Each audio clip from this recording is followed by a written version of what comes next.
Hello my dear students, my name is Saiful Nasba. Welcome to my Earth channel. Students, we are going to start our new chapter. The chapter name is The Fight, written by Ruskin Bond. ये आपका class 8 का chapter number 6 है जो कि आज हम पढ़ने वाले हैं. बच्चों, बहुत ही इंटरेस्टिंग आपका ये चैप्टर है और बहुत ही अच्छा ये इसमें हमें मोरल भी मिलेगा. ठीक है, कहीं ना कहीं स्टोरीज़ में मोरल ज़रूर छुपा होता है और हम इसमें क्या मोरल सीखने वाले हैं वो तो हमें लास्ट में ही पता चलेगा. और ये किस लड़ाई के बारे में बात हो रही है ये भी हमें पढ़ के ही पता चलेगा. ठीक है, और बच्चों ये जो पूरा चैप्टर है ये मतलब एक फ़ाइट के ऊपर बेस है. अभी ये जो फाइट होती है बच्चों, जो ये लड़ाई होती है ये किसके बीच होती है? रंजी और सूरज के बीच ये लड़ाई होती है. अब ये रंजी कौन है, सूरज कौन है, चलिए पढ़ते हैं. और क्यों इनके बीच जो है वो लड़ाई स्टार्ट होती है और ये लड़ाई कितनी बड़ी बन जाती है और ये कहाँ तक पहुँचती है और उसके बाद लास्ट में क्या होता है, क्या कोई जीत पाएगा इस लड़ाई में या नहीं, क्या होता है लास्ट में. तो ये सारी चीज़ें हम चैप्टर में देखने वाले हैं और क्या मोरल हम इससे सीखेंगे. ठीक है, तो चलिए स्टार्ट करते हैं. Ranji discovers a pool in the forest and plunges into it for a swim. There is serious trouble between him and someone else over who has a right to the pool. A fight ensues. अब बच्चों क्या होता है कि जो रंजी होता है वो उसे एक फॉरेस्ट में एक पूल मिलता है और वो क्या करता है, उसके अंदर वो जंप करता है स्विम करने के लिए. ठीक है, रंजी को एक पूल मिलता है फॉरेस्ट में. और क्या होता है, अब दूसरी बात क्या होता है कि उसको जो है वो जो रंजी होता है वो एक बहुत बड़ी सीरियस ट्रबल हो जाता है. किसके बीच? सूरज और रंजी के बीच कुछ लड़ाई हो जाती है. किसके ऊपर? पूल के ऊपर लड़ाई हो जाती है कि किसका पूल है और ये इस पूल पर किसका ज़्यादा हक है. तो इस बात पर इन दोनों की लड़ाई स्टार्ट हो जाती है और ये जो फाइट है वो बहुत ही ज़्यादा क्या हो जाती है, एक बहुत बड़ी फाइट जो है वो अराइज हो जाती है. The first round ends in a draw. और जब इन दोनों के बीच लड़ाई होती है तो फर्स्ट बार क्या हो जाती है, दोनों की लड़ाई ड्रॉ हो जाती है, यानी कोई भी इस लड़ाई में नहीं जीतता है. ठीक है, और दूसरी बार लड़ाई होती है कि क्या दूसरी बार लड़ाई होती है या नहीं, तो ये सारी चीज़ें हम दूसरे पार्ट में कवर करेंगे. यानी वीडियो तो एक ही होगी बट इसका बुक का आपका पहला पार्ट होता है और दूसरा पार्ट है. ठीक है, तो ये सारी चीज़ें हम पढ़ने वाले हैं. तो Ranji had been less than a month in Rajpur when he discovered the pool in the forest. अब जो बच्चों रंजी है वो राजपुर जो जगह है वहाँ आए हुए उसे मतलब अभी महीना भी नहीं हुआ है और उसने एक पूल को डिस्कवर यानी खोज की है. पूल की फॉरेस्ट के अंदर उसे एक पूल मिला है. ठीक है, it was the height of summer. और उन दिनों क्या था, बहुत ज़्यादा गर्मी थी, यानी बहुत ज़्यादा हाइट ऑफ समर यानी बहुत ज़्यादा गर्मी थी और जो था समर डेज थे. And his school had not yet open, यानी अभी उसके स्कूल की भी छुट्टियां थी, खुला नहीं था अभी उसका स्कूल जो था रंजी का. And having as yet made no friends in this semi-hill station, he wandered about a good deal by himself into the hills and forests that stretched away interminably on all sides of the town. अब क्या है बच्चों, जो ये रंजी होता है इसके कोई भी अभी फ्रेंड्स नहीं बने होते हैं इस नई जगह पर. जो ये राजपुर जगह है वहाँ पर आए हुए उसे अभी मंथ भी नहीं हुआ है और अभी यहाँ पर इसके कोई दोस्त वगैरह भी नहीं है. ठीक है, सेमी हिल स्टेशन में इसके कोई दोस्त नहीं है. तो ये क्या करता है, अकेले ही सारी जगह को ये देखने चला जाता है. खुद ही ये इधर उधर घूमने लगता है, सारी जगहों को देखता है फॉरेस्ट की. और फॉरेस्ट बहुत ज़्यादा फैले हुए हैं, दूर दूर तक क्या है, मतलब हिल्स ही हिल्स है, फॉरेस्ट ही फॉरेस्ट है, बहुत दूर दूर तक सारी जगहों पर. ठीक है, जो वो टाउन है, टाउन के जो साइड्स है उनके जगहों पर क्या है, फॉरेस्ट है. वहाँ पर ये जो रंजी है वो घूम रहा है और जगहों को देख रहा है. It was hot, very hot at that time of the year, and Ranji walked about in his vest and shorts, his brown feet white with the chalky dust that flew up from the ground. The earth was purged, the grass brown, the trees listless, hardly stirring, waiting for a cool wind or a refreshing shower of rain. अब बच्चों पूरा scene बताया गया है उस जगह के बारे में जहाँ पर ये रंजी अभी गया हुआ है. तो बहुत तेज़ गर्मी होती है. ठीक है, और क्या है, रंजी जो है वो अपने वेस्ट यानी बनियान और शॉर्ट्स में ही घूम रहा है वहाँ पर, यानी उसने सिर्फ कच्चा बनियान पहना हुआ है और वो वहीं पर घूम रहा है उस जगह पर. और उसके क्या है, ब्राउन फीट है, यानी उसके ब्राउन कलर के पैर हैं. थोड़े सांवले से रंग के, और उस सांवले से पैरों पर क्या है, चौकी डस्ट यानी वाइट कलर की मतलब जो धूल है उसके पैरों पर है, और जो उड़ती हुई ग्राउंड से आ रही है उसके पैरों पर।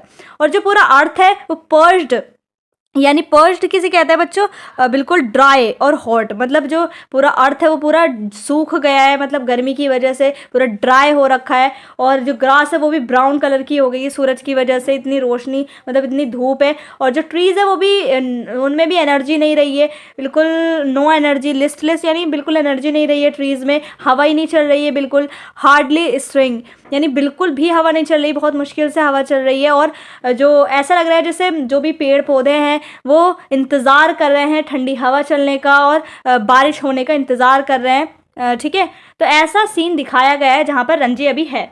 ठीक है, it was on such a day a hot tired day. अब एक दिन ऐसा ही दिन था बहुत गर्म, जब रंजी उस जगह पर वापस जाता है, और बहुत ज़्यादा टायर्ड डे था, यानी मतलब बहुत ज़्यादा सूरज था सर पर, ठीक है, बहुत गर्मी थी। That Ranji found the pool in the forest. तो अब क्या होता है, उसको फॉरेस्ट में एक पूल दिखाई देता है, पूल उसे मिलता है फॉरेस्ट के बीच, मतलब फॉरेस्ट में जब वो जाता है, घूम रहा होता है इधर उधर, तो उसे पूल दिखाई देता है जब वो जाता है। तो the water had a gentle transparency, यानी जो उसका वाटर था ना, पूल का जो वाटर था वो बहुत ही ज़्यादा जेंटल ट्रांसपेरेंसी यानी बहुत क्लियर सा था, इतना क्लियर था उसका पानी कि उसमें जो and you could see the smooth round pebbles at the bottom of the pool, यानी इतना क्लीन था कि पूल के जो बॉटम में उसे राउंड पेबल्स यानी छोटे छोटे पत्थर उसको दिखाई दे रहे थे। A small stream emerge from a cluster of rocks to feed the pool, और ऐसा लग रहा था जैसे छोटी सी स्ट्रीम यानी झरना जो है उसको पूल को फीड करा रहा हो। ठीक है, ऐसा लग रहा था जैसे मान लो कि अगर ये झरना है, झरने से ही पानी बह रहा था और पूल में गिर रहा था, तो ऐसा लग रहा था जैसे उसको पिला रहा हो, फीड कर रहा हो, खिला रहा हो, ये जो झरना हो उसको पूल में फीड कर रहा हो। तो बहुत ही खूबसूरत लग रहा था रंजी को ये pool. During the monsoon this stream would be a gushing torrent cascading down from the hills, but during the summer it was barely a trickle. अब बता रहे हैं कि मॉनसून सीज़न में, मतलब जब बारिश का सीज़न होता है तो यहाँ पर क्या होता है, इस स्ट्रीम में क्या होता है, बहुत तेज़ी से पानी बहता है, मतलब जो ये झरना होता है बहुत तेज़ी से झरने से पानी बहता है पूल में, और हिल्स से जो है वो बहुत तेज़ी से पानी बहता है और बहुत स्पीड में जो है वो बहता है पानी, और बहुत स्पीड रहती है पानी की। बट अब जो है वो ड्यूरिंग मतलब समर यानी अब गर्मियों के दिनों में क्या है, बहुत ही मुश्किल, मतलब पानी की जो धार है वो काफ़ी वीक हो चुकी है, ट्रिकल यानी वीक हो चुकी है, मतलब पतली सी अब धार निकल रही है झरने से, और मतलब थोड़ा थोड़ा पानी अब आ रहा है झरने से पूल में। ठीक है, क्योंकि अब गर्मियों के दिन है इसीलिए। फिर बता रहे हैं the rocks however held the water in the pool and it did not dry up like the pools in the plains. But ये वाला जो पूल है क्या है, इसमें बता रहा है रंजी कि ये जो प्लेन एरिया में क्या होता है, जो पूल्स होता है वो समर डेज में क्या होता है, हो जाता है, सूख जाते हैं पूल्स। ठीक है, मोस्टली पूल सूख जाता है। बट ये वाला जो पूल है जो ये इसको मिला है अभी फॉरेस्ट में रंजी को, ये इतना प्यारा पूल है, इतना अच्छा है कि यहाँ पर क्या है, रॉक्स पत्थर ही पत्थर है, जिनकी वजह से जो है पानी सूखा नहीं है यहाँ पर और ड्राई नहीं हुआ है। ठीक है, तो बहुत ही ज़्यादा ब्यूटीफुल ये पूल है। When Ranji saw the pool, he did not hesitate to get into it. अब जब ये रंजी इस पूल को देखता है तो ये बिल्कुल भी हेजिटेट नहीं होता इसके अंदर जाने से, ये फ़ौरन क्या करता है, he had often gone swimming alone or with friends when he had lived with his parents in a thirsty town in the middle of the Rajputana desert. There he had known only sticky muddy pools where buffaloes wallowed and women washed clothes. अब देखो रंजी को पहले से ही आदत होती है swimming करने की, तो जब इसे ये पूल दिखाई देता है तो ये तो बिल्कुल हेजिटेट नहीं होता उसके अंदर जाने से, क्योंकि क्या था कि he had often gone swimming, क्योंकि वो हमेशा अक्सर स्विमिंग के लिए जाता था। कहाँ पर, अकेला भी जाता था, अपने फ्रेंड्स के साथ भी जाता था, जब वो राजपुताना डेजर्ट में रहा करता था। एक मिडिल टाउन था, थर्स्टी टाउन था, वहाँ पर अपने पेरेंट्स के साथ रंजी रहता था। ठीक है, राजपुताना डेजर्ट में तो वहाँ पर एक पूल था। ठीक है, वहाँ पर भी पूल था। There he had known only sticky, और वहाँ का जो पूल था वो काफ़ी बहुत गंदा सा पूल था। स्टिकी यानी चिपचिपा सा पानी था उसका, मडी पूल यानी मिट्टी से भरा पूल था, और वहाँ बफेलोज जो थी वो मतलब नहाती थी, इसी वजह से वो इतना गंदा पानी से था। और वुमेन वहाँ पे वॉश क्लोथ जो है वो उनको वॉश करती थी, तो इसकी वजह से वहाँ का पानी बड़ा ही गंदा सा था। लेकिन जब ये पूल देखता है he had never seen a pool like this, so clean and cold and inviting. लेकिन जब ये पूल देखता है, ये वाला फॉरेस्ट में जो पूल था बिल्कुल इतना क्लीन था, इतना ज़्यादा कोल्ड था और इतना इन्वाइटिंग, यानी इतना अट्रैक्टिव पूल था। इससे पहले उसने कभी ऐसा पूल नहीं देखा था।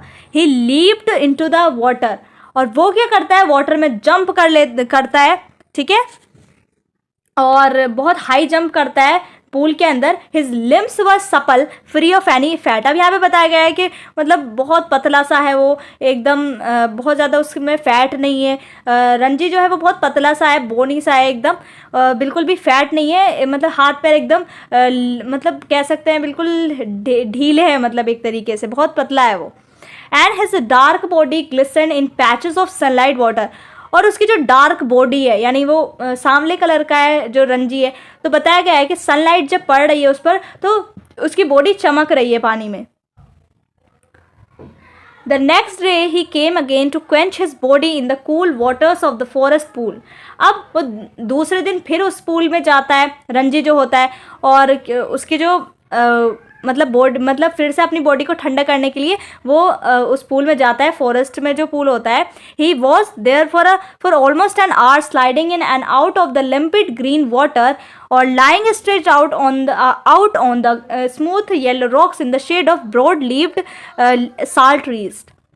अब वो वहाँ पर दूसरे दिन जाता है तो क्या करता है, फॉर ऑलमोस्ट एन आवर, मतलब 1 घंटे तक कम से कम स्लाइडिंग करता है वहाँ पर, मतलब पानी के अंदर। और क्या करता है, लिम्पिड ग्रीन वाटर, मतलब एकदम क्लीन वाटर में वो स्लाइडिंग करता है। और वहाँ पर एक रॉक्स, येलो रॉक रखी होती है, बहुत येलो रॉक होती है स्मूथ सी, उसके ऊपर लेटता है, या तो फिर वो उस पानी में था या तो फिर वो रॉक के ऊपर लेट कर आराम से साल ट्रीज, उसकी साल जो ट्रीज़ है, बड़ा सा पेड़ है, उसकी छाँव के नीचे लेटा हुआ है, ठीक है। तो वो वहाँ जाकर ये 2 काम कर रहा था। It was while he lay thus that he noticed another boy standing a little distance away, staring at him in a rather hostile manner. अब जब रंजी लेटा हुआ होता है उस येलो रॉक पर, तो वो देखता है कि दूसरा बॉय, वहाँ पर दूसरा अनदर बॉय है जो कि खड़ा हुआ है उससे थोड़े से डिस्टेंस पर ही, और उसको घूर घूर के देख रहा है, बड़े ही हॉस्टाइल मैनर में, यानी अनफ्रेंडली मैनर में उसको देख रहा है, ठीक है, कि जैसा अभी उससे लड़ाई कर लेगा, या बहुत ही हॉस्टाइल मैनर में उसको देख रहा है रंजी को। अभी दूसरा बॉय कौन है, जिसके बारे में हमने बात करी थी, इसका नाम है सूरज, ठीक है, हमें आगे हमें पता चलेगा।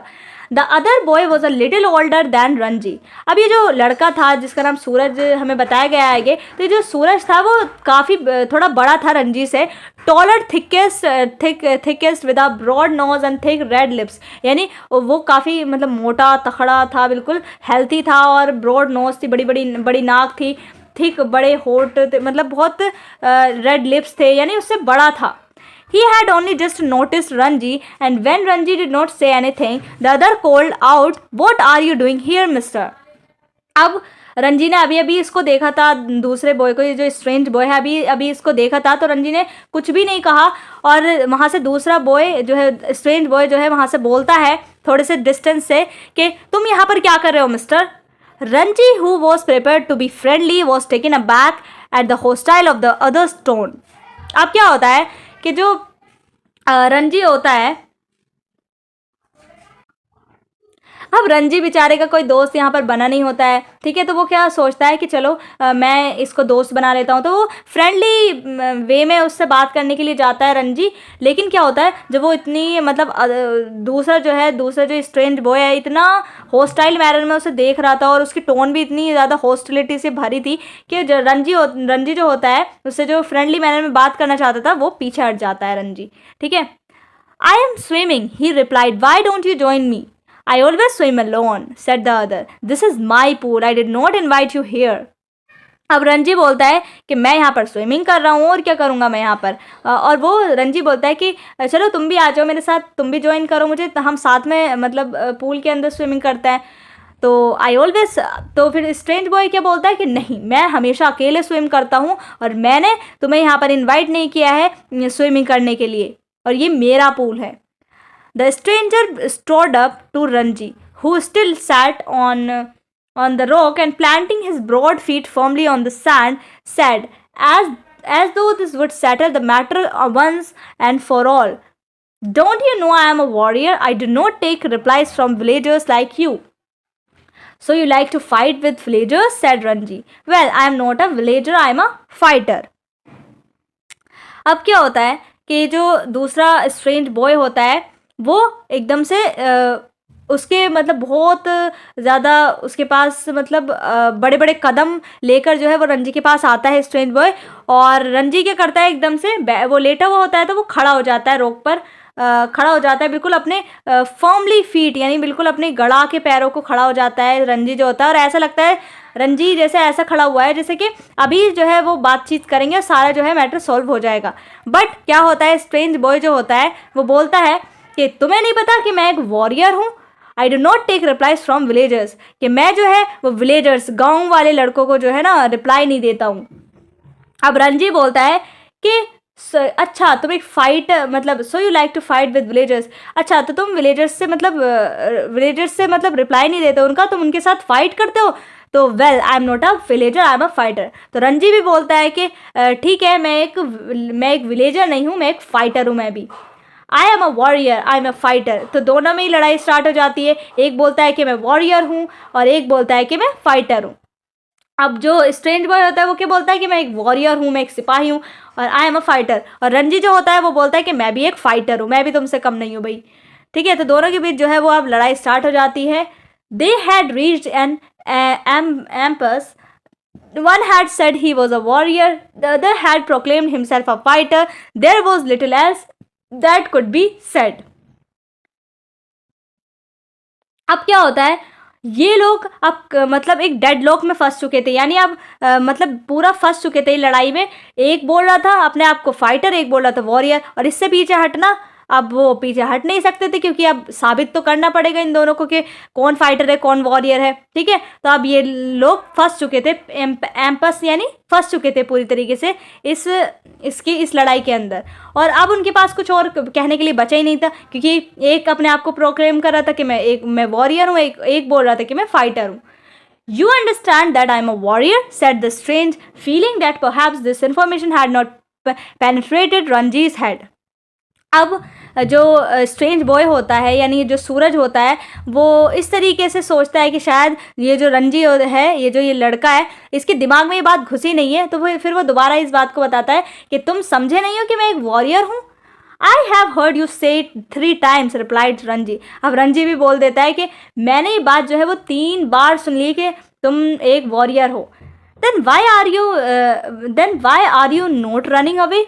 तो जो सूरज है वो बोलता है, स्ट्रेंज बॉय जो होता है वो बोलता है कि क्या तुम नहीं भागोगे यहाँ से, तो कि तुम फिर भाग क्यों नहीं रहे हो यहाँ से जब तुम्हें पता चल गया है कि मैं एक वॉरियर हूँ।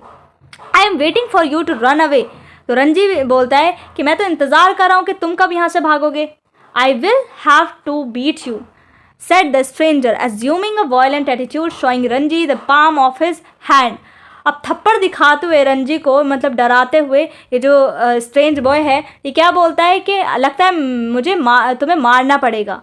ये जो स्ट्रेंज बॉय होता है वो रंजी से बोलता है कि लगता है मुझे तुम्हें मारना पड़ेगा, और थप्पड़ दिखाते हुए उसको बोलता है बहुत ही वॉयलेंट एटीट्यूड में, धमकी वाले एटीट्यूड में वो बोलता है। I am waiting to see you do it, said Ranji. अब रंजी भी बोल रहा है कि चलो मैं भी इंतज़ार कर रहा हूँ तुम्हें कि तुम ये करते हो, कैसे करते हो तुम, और ये मैं भी देखना चाहता हूँ। You will see me do it, said the other boy. अब दूसरा अदर बॉय बोलता है कि क्या तुम तुम्हें मतलब मारते हुए देखना चाहते हो कि मैं तुम्हें कैसे पीटूंगा, तो चलो तैयार हो जाओ फिर। रंजी वेटेड, अब रंजी वेट करने लगा कि चलो आओ मारो। The other boy made a strange hissing sound. They stared each other in the eye for almost a minute. Then the warrior slapped Ranji across the face with all the force he could muster. Ranji staggered, feeling quite dizzy. There were thick red finger marks on his cheek. अब क्या होता है, अब रंजी जब बोलता है कि ठीक है मैं भी इंतज़ार कर रहा हूँ कैसे मारते हो तुम, तो अब वहाँ से अदर बॉय जो है वो क्या करता है, बहुत ही हिजिंग साउंड निकालते हुए कि ई मतलब इस तरीके से आवाज़ निकालते हुए क्या करते हैं, एक दूसरे की आंखों में 1 मिनट तक घूरने लगते हैं। और रंजी क्या करता मतलब सूरज क्या करता है, जो ये वॉरियर अपने आप को बताता है, वो अपने पूरे फोर्स के साथ एक थप्पड़ लगाता है रंजी के, बहुत तेज़ थप्पड़ लगाता है पूरे फोर्स के साथ, और इतनी तेज़ वो मारता है कि जो रंजी होता है वो पूरा हिल जाता है, वो ऐसा मतलब पूरा क्वाइट डिजी यानी बेहोशी की सी हालत हो जाती है उसकी। और उसकी जो मार्क्स होता है, फिंगर मार्क्स होता है रेड, बड़ी मतलब मोटी मोटी फिंगर्स के निशान जो है उसके गाल पर छप जाते हैं, इतनी तेज़ वो मारता है। There you are, exclaimed his assailant. Will you be off now? अब रंजी को भी बहुत ज़्यादा गुस्सा आ जाता है, वो भी जो है मतलब एक एनिमी की तरह बोलता है कि तुमने मतलब ये किया, अब देखो तुम क्या होता है। अब वो बोलता है, जो वॉरियर है वो बोलता है कि चलो अब तो तुम चले जाओगे ना यहाँ से। For answer, Ranji swung his arm up and pushed a hard bony fist into the other's face. अब रंजी भी क्या करता है, पूरी जान लगाकर अपनी मुट्ठी बनाता है और बोनी सी उसकी फिस्ट होती है, पूरा उसके जो है वो उसके फेस पर मारता है, ठीक है। And then they were at each other's throats, swaying on the rock, tumbling onto the sand, rolling over and over, their legs and arms locked in a desperate, violent struggle, gasping and cursing, clawing and slapping. They rolled into the shallows of the pool. अब इनकी भाई बहुत तकड़ी वाली लड़ाई शुरू हो जाती है, रंजी और अदर बॉय की, स्ट्रेंज बॉय की। ये दोनों एक दूसरे का गला पकड़ लेते हैं और एक दूसरे को मतलब पत्थर पर एक दूसरे को लिटा दिया, टंबल कर रहे हैं एक दूसरे को, मतलब एक दूसरे की मतलब जो रोल कर के लड़ाई करते हैं ना, एक दूसरे के ऊपर चढ़ के, फिर वो एक दूसरे के ऊपर चढ़ता है और एक दूसरे के ऊपर चढ़ के ये मतलब मिट्टी के अंदर लड़ाई कर रहे हैं, एक दूसरे की लेग्स और आर्म्स फंसी हुई हैं और बहुत तकड़ी वाली लड़ाई हो रही, वायलेंट स्ट्रगल हो रहा है। हाफ रहे दोनों, एक दूसरे को कर्स कर रहे हैं, गालियाँ दे रहे हैं, बुरा भला कह रहे हैं और स्लैप एक दूसरे को चाटा मार रहे हैं और बहुत ज़्यादा जो है एक दूसरे को मतलब पूल के अंदर भी मार रहे हैं, मतलब पानी के अंदर जाके भी एक दूसरे को मार रहे हैं, वहाँ पर भी नहीं बख्श रहे एक दूसरे को। Even in the water the fight continues as, अब वाटर के अंदर भी इनकी लड़ाई चल रही है, spluttering and covered with mud, और पूरे जो है वो कीचड़ में पूरे मतलब एक दूसरे को इन्होंने गिरा दिया और पूरे मड में भरे हुए हैं, पूरे कवर्ड हो चुके हैं। They grabbed for each others head and throat, और मतलब मिट्टी में है, पानी के अंदर है, पूरा कीचड़ में, तो दिखाई नहीं दे रहा एक दूसरे का फेस का है, लेकिन फिर भी पानी के अंदर ढूंढ रहे हैं एक दूसरे का गला पकड़ने के लिए। But after 5 minutes for frenzied, यानी 5 मिनट की लड़ाई थी, इतनी वायलेंट, इतनी अनसाइंटिफिक स्ट्रगल, यानी कोई मतलब नहीं था इस लड़ाई का, मतलब इतनी ज़्यादा 5 मिनट तक खतरनाक वाली लड़ाई हुई इन दोनों के बीच, लेकिन neither boy had emerge victorious, यानी दोनों में से कोई भी नहीं जीता। Their bodies heaving with exhaustion, और इनकी जो बॉडी थी, इन दोनों की बॉडी इतनी ज़्यादा थक चुके थे ये दोनों, एग्जॉशन यानी अब इनकी सांस फूल रही थी, बहुत ज़्यादा थक चुके थे। They stood back from each other making tremendous efforts to speak, अब दोनों क्या करते हैं, एक दूसरे को के सामने खड़े हो जाते हैं और दोनों एक दूसरे से कुछ बोलने की कोशिश करते हैं, लेकिन इतने ज़्यादा हाँफ रहे थे, थक रहे थे कि अब बोला भी नहीं जा रहा था। Now do you realize I am a warrior, gasped the stranger. अब जो स्ट्रेंजर होता है वो हाँफते हुए बोलता है कि अब तुम्हें पता चला कि मैं एक वॉरियर हूँ। Do you know I am a fighter, said Ranji with difficulty. अब रंजी भी बहुत मुश्किल से बोल रहा है हाँफते हुए कि तुम्हें पता है मैं भी एक फाइटर हूँ। They gave a moment's consideration to each other's answer, and in that moment of silence there was only their heavy breathing and the rapid beating of their hearts. अब बड़ी मुश्किलों से ये एक दूसरे का जो है जवाब दे रहे हैं कि मैं एक फाइटर हूँ, मैं एक वॉरियर हूँ, और थोड़ी देर के बाद क्या होता है, एकदम साइलेंस हो जाती है हर जगह पर, और बस क्या सुनाई देता है, इनकी हैवी ब्रीथिंग, ये जो सांस ले रहे थे और जो इनका दिल है इतनी ज़्यादा तेज़ी से बीट कर रहा था, लड़ाई की वजह से ये दोनों इतने ज़्यादा थक गए थे, इनका दिल भी इतनी ज़्यादा तेज़ से बीट कर रहा था और सांस ये हाफ रहते थे, यही चीज़ सुनाई दे रही थी, और बाकी जगह पूरी साइलेंस हो चुकी थी क्योंकि दोनों थक गए थे। Then you will not leave the pool, said the warrior. I will not leave it, said Ranji. अब वॉरियर बोलता है कि मतलब then you will not leave the pool, यानी तुम पूल छोड़कर यहाँ से नहीं जाओगे। तो रंजी बोलता है कि I will not leave it, यानी मैं तो यहाँ पूल छोड़ के नहीं जाऊँगा। Then we shall have to continue the fight, said the other. अब जो अदर बॉय होता है वो क्या बोलता है कि इसका मतलब ये है कि हमें फिर से लड़ाई जो है अपनी स्टार्ट करनी पड़ेगी, कंटिन्यू रखनी पड़ेगी, जब तक कोई नहीं जीतेगा तब तक फैसला कैसे होगा कि पूल है किसका, जब तक कोई जीतेगा और हारेगा नहीं। तो इसका मतलब ये है कि हमें फाइट को कंटिन्यू रखना पड़ेगा, said Ranji. All right, but neither boy move, neither took the initiative. But फिर क्या होता है, तो रंजी बोलता है ठीक है, बट दोनों बोल देते हैं कि ठीक है हम लड़ाई के लिए तैयार है, बट दोनों में से कोई भी जो है इनिशिएटिव नहीं ले रहा, यानी ना ही रंजी आगे बढ़ा ना ही सूरज आगे बढ़ा, यानी दोनों जब थक चुके थे बेचारे कहाँ से लड़ाई करेंगे, तो दोनों ही बोल रहे हैं कि ठीक है लड़ाई कंटिन्यू रखनी पड़ेगी, बट दोनों में से कोई भी अपनी जगह से नहीं हिल रहा था। The warrior had an inspiration.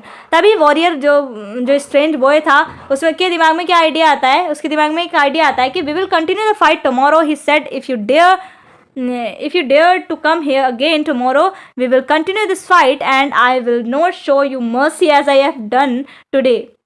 अब जो स्ट्रेंज बॉय होता है वो बोलता है कि एक काम करते हैं, हम इस लड़ाई को कल रखते हैं, कल हम इस लड़ाई को कंटिन्यू करेंगे, और अगर तुम्हारे अंदर इतनी हिम्मत हुई कल कि तुम यहाँ पर आ गए तो क्या ये हम लड़ाई स्टार्ट करेंगे, और मैं जैसे तुम पे आज मैंने दया दिखाई वैसे मैं तुम पर कल दया नहीं दिखाऊंगा, मैं कल तुम्हें छोड़ूंगा नहीं, अच्छे से तुम्हारी पिटाई करूंगा। तो वो बोलता है जो वॉरियर होता है कि कल हम इस लड़ाई को कंटिन्यू करेंगे और कल मैं तुम पर दया नहीं दिखाऊंगा। बोल तो ऐसा रहा था जैसे आज उसने बहुत दया दिखाई थी, दोनों ही एक दूसरे को बराबर पीट रहे थे, बराबर मार रहे थे, ठीक है। I will come tomorrow, said Ranji. I will be ready for you. They turned from each other then and going to their respective rocks, put on their clothes and left the forest by different routes. अब क्या होता है, रंजी भी बोलता है कि मैं कल ज़रूर आऊँगा और I will be ready for you. तो स्ट्रेंज बॉय बोलता है कि ठीक है मैं भी तुम्हारे लिए रेडी रहूँगा। The turn from each others then, अब दोनों एक दूसरे से मतलब क्या करते हैं, दोनों अपने जिस जगह पे खड़े हुए थे अपने क्लोथ्स उठाते हैं और अलग अलग डायरेक्शन में चले जाते हैं, ये बोलकर कि कल अब हमारी लड़ाई कंटिन्यू होगी। तो अब देखते हैं इनकी लड़ाई कंटिन्यू होती है या नहीं, और इन दोनों की जो लड़ाई है वो किस में बदल जाती है, अचानक से क्या होता है। बहुत ज़्यादा मतलब अच्छा होने वाला है और एंड में बहुत मज़ा आएगा आप लोगों को, और पता चलेगा हमें कि इनकी लड़ाई कितनी बढ़ गई थी, कहाँ तक पहुँच गई थी, और कौन जीता है कौन हारता है ये तो हमें बाद में ही पता चलेगा। तो बच्चों ये वाला हम फर्स्ट पार्ट रखते हैं इसको, क्योंकि बहुत लंबी वीडियो हो जाएगी। तो ये हमारा फर्स्ट पार्ट रहेगा और हम सेकंड पार्ट में पूरी आपकी स्टोरी कवर करेंगे, ठीक है। तो चलिए आज के लिए बस इतना ही, मिलता है नेक्स्ट वीडियो में, तब तक के लिए bye bye and take care.